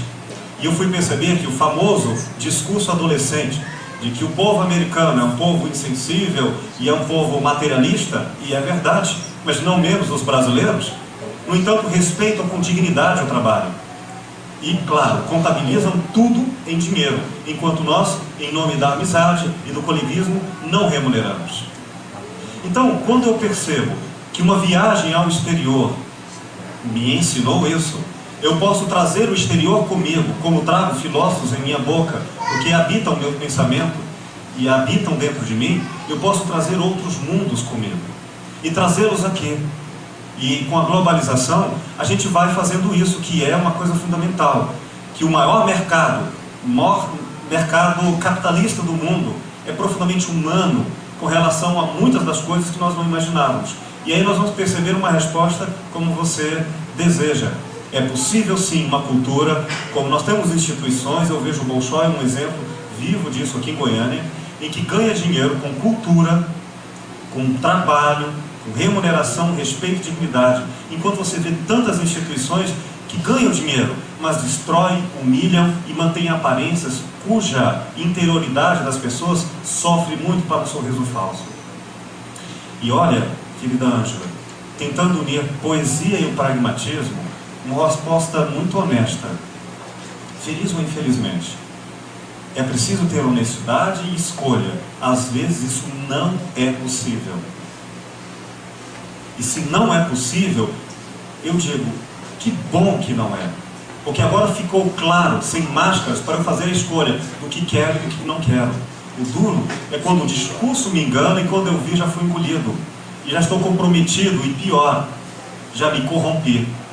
E já não sei quando, lá atrás, eu deixei de fazer as escolhas certas. Então, se você logo identificar que não está certo e que eu tenho que fazer escolhas entre corpo, alma, coração, intelecto e outras, que bom, porque ficou didático. Quando a vida é didática, as escolhas ficam mais fáceis, mesmo que não sejam fáceis, mas elas ficam pelo menos mais claras. Bom, não sei se isso ajuda, mas a honestidade faz bem.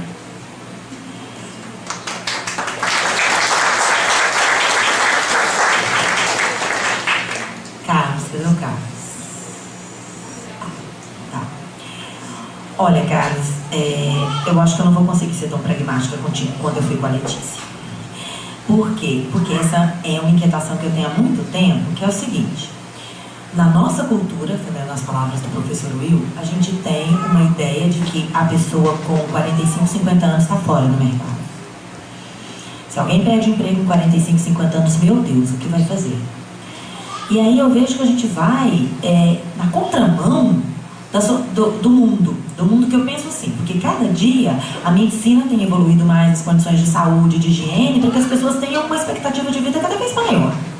Então, se você fala para mim que há 50, 60 anos atrás a expectativa de vida das pessoas era de 60 anos e elas iam trabalhar até 50, ótimo, tudo bem, tranquilo. Agora, se você me fala hoje que a expectativa de vida de um indivíduo beira os 100 anos em algumas civilizações, ou pelo menos na nossa chega muito de 70 e pouco, 80 anos e etc, e elas só são produtivas, úteis, ou elas só servem ao mercado até os seus 50, 50 e poucos, eu vejo que tem um problema muito grande aí. Até porque quem está na ativa, isso já é uma realidade dentro do INSS, não vai conseguir sustentar quem está na ativa tanto tempo, inativo tanto tempo assim. E até porque quem está, entre aspas, excluído, não quer ficar excluído. Não quer, porque o trabalho é a função da vida. Ou ele arranja alguma outra coisa para ele fazer, que não seja dentro daquela profissão, ou realmente ele acaba com várias doenças. Então, eu percebo que isso é um grave problema que a nossa cultura e a nossa sociedade tem que ver como é que ela vai lidar. E aí eu entendi o que você quis dizer com destruição do mercado, ou uma transformação do mercado para lidar com essa diversidade e para poder perceber que as pessoas podem, sim, dentro do que elas querem, estar contribuindo com a sociedade, produzindo de N formas até sua morte. Até sua morte. Essa questão aposentadoria vem com vários pontos de interrogação depois. O que é aposentadoria? A aposentadoria desse emprego? Ou dessa carreira, porque agora eu vou seguir outra, agora eu vou fazer outra coisa, né? Aposentadoria do mercado de trabalho? Não sei. Então eu acho que essa é uma inquietação minha também, né? Como é que a gente vai lidar com essa questão de estarmos vivendo cada vez mais e ter, entre aspas, um mercado, vamos dizer assim, conflituoso, que não reconhece isso ou não se adequa da mesma forma a toda essa diversidade e a toda essa expectativa que a gente está vivendo mais.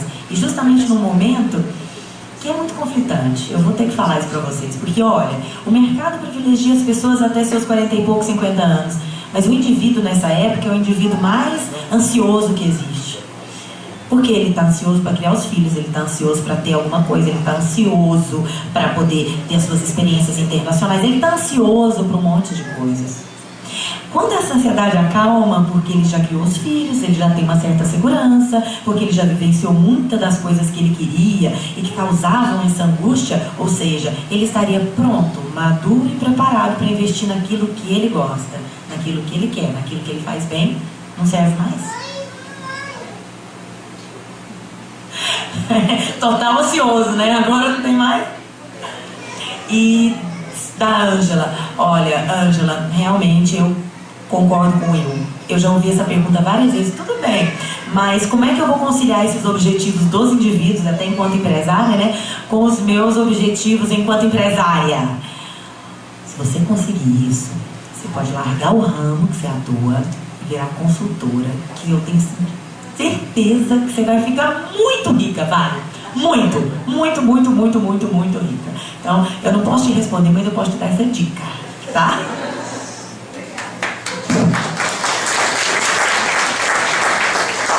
Bom, rapidamente aí, Carlos, essa desconstrução, ela é possível, né? Onde a gente faz o seguinte: as necessidades das pessoas, dos indivíduos, dos profissionais e a necessidade das empresas, e elas se diferem. Acho que é nisso que você quis tocar aí, né? As pessoas e as organizações têm uma necessidade, as pessoas têm uma necessidade, as organizações têm outra necessidade. E aí, de fato, é preciso que haja uma desconstrução, e isso começa a partir da educação, lá na base, nas crianças, nas escolas. Graças a Deus, as escolas têm entendido isso, têm trabalhado as crianças para essa desconstrução de que achar que sempre foi assim tem que ser, ou seja, o trabalhador tem que ser escravizado, ele tem que ser explorado e que ele tem que dar tudo de si para as empresas, sendo que na verdade é uma troca, é aquilo que eu falei, ninguém pode explorar ninguém, então tem que começar lá da base. As universidades, né, as faculdades mesmo de graduação, de formação superior, terceiro grau, precisam investir muito na formação dos profissionais de todas as áreas, não só do administrador, mas ele forma, ele vai ser um psicólogo numa empresa, ele vai ser um advogado, ele vai ser um administrador, e ele precisa mudar essa concepção. Vou dar um exemplo para vocês. O termo workaholic, né, viciado em trabalho, ele foi muito discutido e ainda é muito discutido porque as empresas queriam realmente que o funcionário trabalhasse. Quem não trabalhasse muito fora do horário, não entregasse as tarefas, independente se você era suficiente ou não para fazer, era punido, era demitido, enfim. E as pessoas começaram a se viciar em trabalho. Hoje, um estudo da Harvard provou que a famosa universidade americana, né, fez um estudo há 2 anos atrás, provando que o profissional workaholic, ele é um grande prejuízo para as organizações. Então, hoje as empresas não querem mais o workaholic. Você vê, Carlos, uma desconstrução? Porque uma universidade fez um estudo e conseguiu provar que o funcionário que trabalha demais fica doente emocionalmente e fisicamente. Emocionalmente ele não consegue produzir nada, fisicamente ele vai mesmo para o INSS, né? E ele realmente vai e pede afastamento por tempo indeterminado, principalmente pela danada da depressão, que é o mal do século. Todo mundo aí fala, estou em depressão. Eu tenho uma amiga que trabalha na Johnson, ela está afastada há 1 ano e meio com depressão. Aí ela nem quer voltar mais, quer fazer eu voltar a ser demitida, eu quero ficar com depressão o resto da vida. Verdade isso. Então, tem aquela história de que se tem um homem que estava na praia jogando estrelinha do mar de volta no mar. Aí você é doido, de uma em uma. Ele falou, mas eu estou fazendo minha parte, né? Se eu salvar 10, eu salvei 10. Então, cada um de nós tem que ter esse papel da desconstrução. Quem de nós imaginava que a religiosidade ia ser algo de estudo nas organizações? Alguém foi lá e provou, preciso desconstruir. Religião tem que entrar sim. Não a religião, a religiosidade, a espiritualidade dentro das organizações. Então é um trabalho de formiguinha, e o papel das universidades, dos educadores, dos cafés, com certeza tem esse papel. Ângela, depois dos 40 a memória da gente vai ficando tão ruim. Mas a sua última frase eu acho que foi assim: como unir, né, os interesses pessoais, é isso? Com os interesses do mercado, foi isso, né? É possível sim. Quer seja investindo em 2 atividades profissionais, se você não conseguiu essa realização em uma, faça 2. Eu, por exemplo, percebi que sendo só empresária ou só consultora, eu não iria conseguir mudar na totalidade as empresas, principalmente para esse lado humanizado. Eu gosto muito de empresa humanizada. E aí eu falei, bom, se eu não posso fazer isso através de administradora e consultora, eu vou ser professora, porque aí eu preparo a base para ser humanizada. Os doutores do sorriso é um exemplo disso, né? Se eles têm lá na vida profissional deles a fadigada, difícil, que nem são tão realizados às vezes porque não fazem totalmente o que gostam, eles foram procurar outras atividades que lhe dessem prazer. Não é fuga, tá? É uma ferramenta que a gente tem para realmente unir, às vezes quando a gente não consegue só no âmbito profissional, uma realização também pessoal. Ok? Obrigada.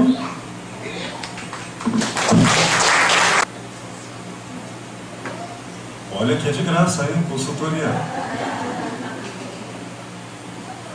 Alguém gostaria de fazer mais uma questão? Apresentar uma pergunta? Sim, por gentileza, o microfone. Dá para ouvir? Ok, tá. Tudo bem. Eu acho que no contexto da Ângela, essa possibilidade de casar as 2 coisas, o trabalho e a remuneração. Para quem não tem um bom currículo hoje no mercado, na área comercial é uma área que ganha muito dinheiro. Se você não se importa, porque a área comercial inteira, principalmente fez muitas manias, de escrava, a área comercial não veio lá, como é possível dar essa possibilidade de apenas quando você foca em ganhar dinheiro e não esquecer, mas esquecer de as pessoas por um momento, esquecer você e trabalhar na área comercial e não pensar no dinheiro no momento atual? É possível, sinceramente? Irina, se me permite, eu entendo, se entendi bem a sua pergunta, que ela parte de um pressuposto de que há 2 mundos. É legítimo, mas se virmos sob outro ângulo de vista o mesmo fato, veremos também outras coisas.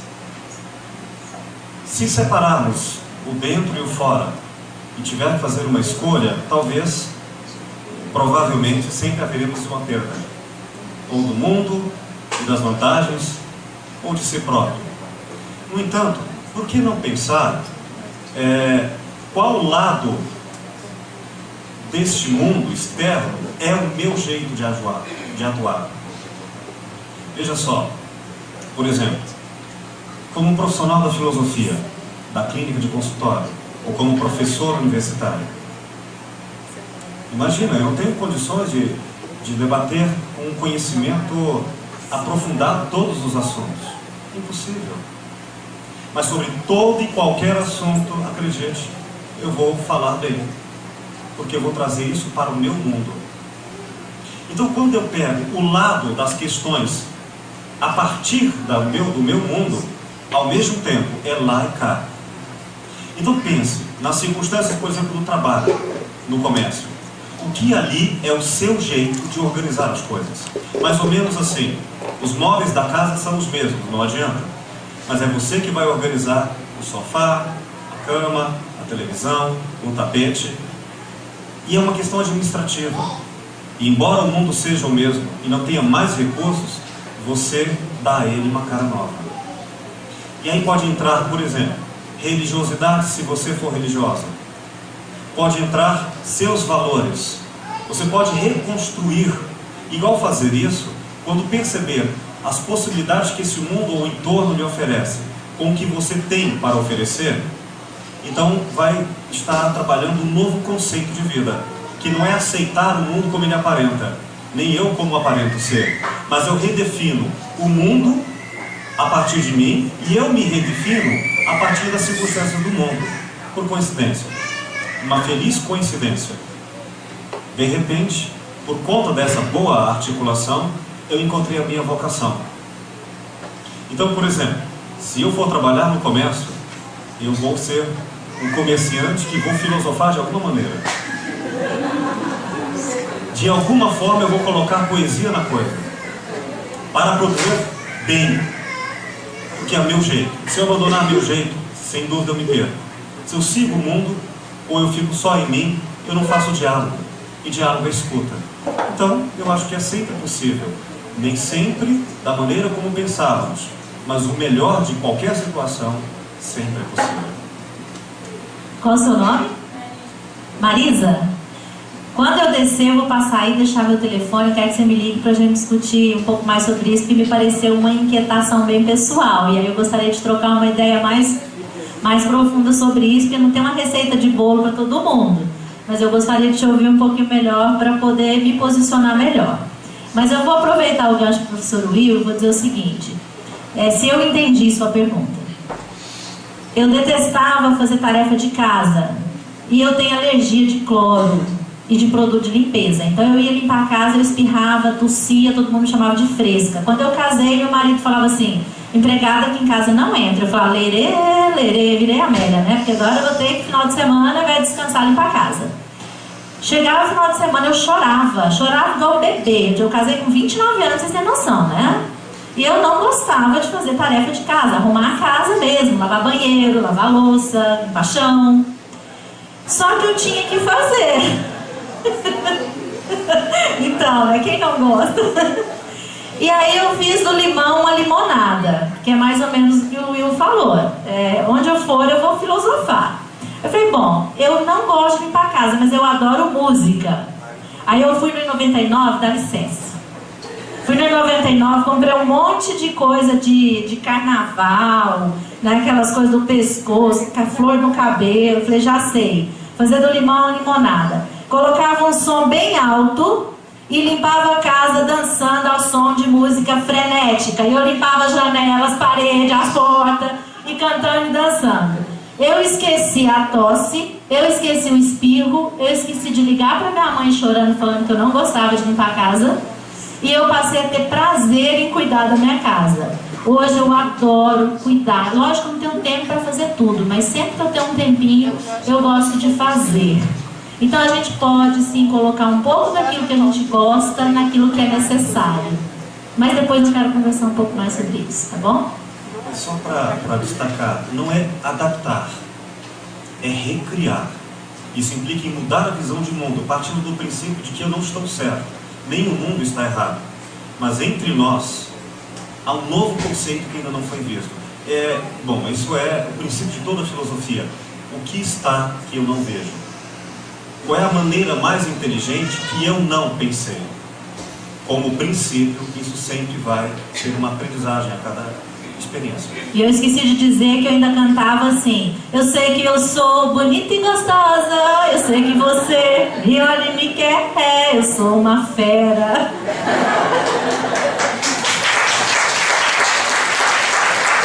Não tem como falar mais nada depois disso.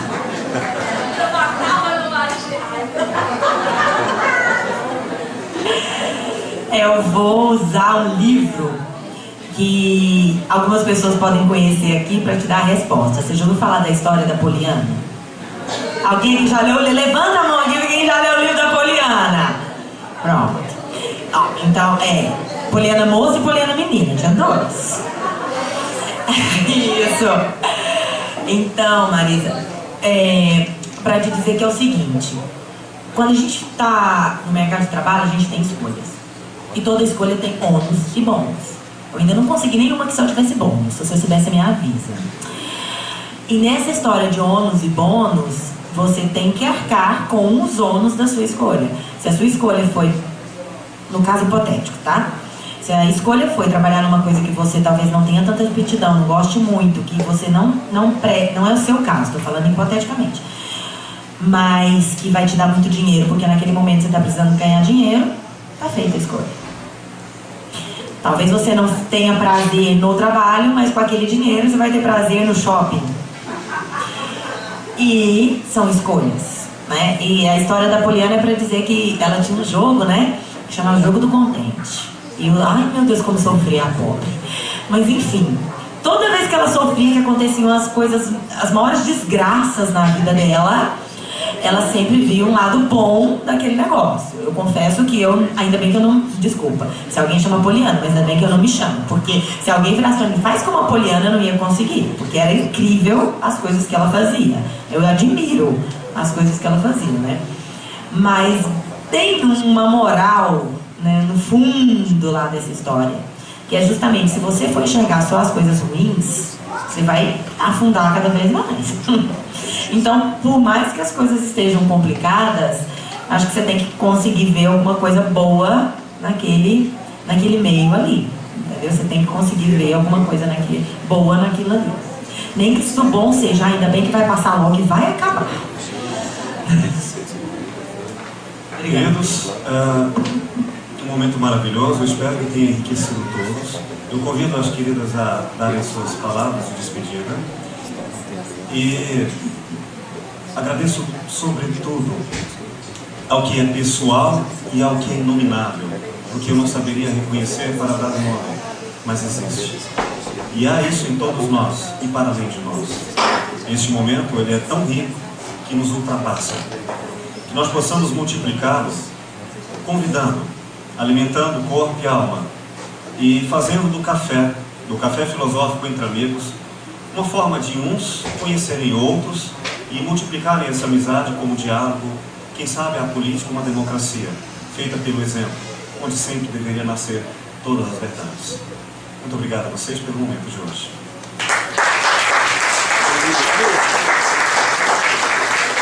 Eu queria agradecer a parceria Bolshoi, Rodrigo e Will por terem proporcionado esse ambiente para todos nós, e eu me sinto feliz de estar participando aqui com vocês. Muito obrigada. E quero agradecer muito vocês por estarem compartilhando inquietudes, por estarem aqui ouvindo, né? Falei que ouvir é uma coisa tão complicada, e eu percebo que esse público isso é um diferencial, e me colocar à disposição totalmente de vocês. Posso deixar o meu e-mail, o meu telefone com o Will, e me coloco aqui totalmente à disposição de vocês para o que precisarem, para a gente se inquietar com mais coisas, ou então para a gente beber e desinquietar de tudo também, mas para a gente poder ter uma troca gostosa, tá bom? Obrigada, um abraço para todos. Meu e-mail é Cíndia, C-Y-M de navio, D de dado, I-A, é Cíndia. E não foi erro de cartório, não. Era o nome de uma barca, pelo que minha mãe me disse. Ponto. Bressan. Bressan é B de bola, B-R-E-S-S-A-N. Cindia.bressan@gmail.com. E tem cindia@ipog.edu.br. Eu tenho esses dois e-mails, vocês vão me achar por qualquer um deles, tá bom? Obrigada a vocês. É Cíndia, C-Y-N-D-I-A.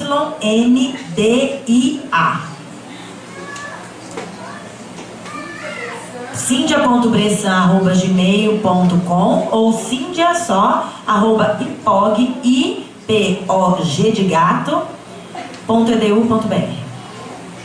Tá bom? Obrigada a todos. Bom, pessoal, em primeiro lugar, cumprimentar o professor Will pela iniciativa, né, desse café filosófico, a casa que nos recebeu, o Bolshoi Pub. Essa parceria que é infinitamente satisfatória e, lógico, a parceria com vocês, que é maravilhosa. O meu recado é o seguinte: saiam daqui disseminando, né, o que foi falado aqui, compartilhando, que não fique aqui somente nessas paredes, que vamos desconstruir e reconstruir a partir do que foi discutido aqui. Quero também que pensem na missão de cada um de vocês enquanto pessoas, enquanto empresários, enquanto profissionais. Pensem nas suas carreiras, nas suas profissões, e que discutam mais por aí com outras pessoas essas ideias. Bom, meu e-mail é Eliane, E no início e E no final, eliane.moura@ipog.edu.br. eliane.moura@ipog.edu.br. Podem me mandar e-mail. Anotem meu telefone também, não tem problema não. 9806-9810. 9806-9810. Estou à disposição de vocês para continuarmos, né, outros assuntos aí ou essa mesma discussão. Muito obrigada pela presença, né, pela acolhida de ficar aqui 2 horas nos ouvindo, né, nesse bate-papo. Em tempo, a professora Luciene, que é design de modas, é professora universitária também, ela fez uma contribuição. Eu estava falando das profissões, né, que estão na moda, em alta, que é administração, engenharia e TI, e ela estava dizendo também que design, né, design de uma forma geral, ela atua com design de modas, mas design de uma forma geral. E aí eu fui me lembrar, realmente eu vi uma matéria há pouco tempo. Então, Luciene, obrigada pela contribuição. Valeu, gente. Muito obrigado a todos. Bom início de semana.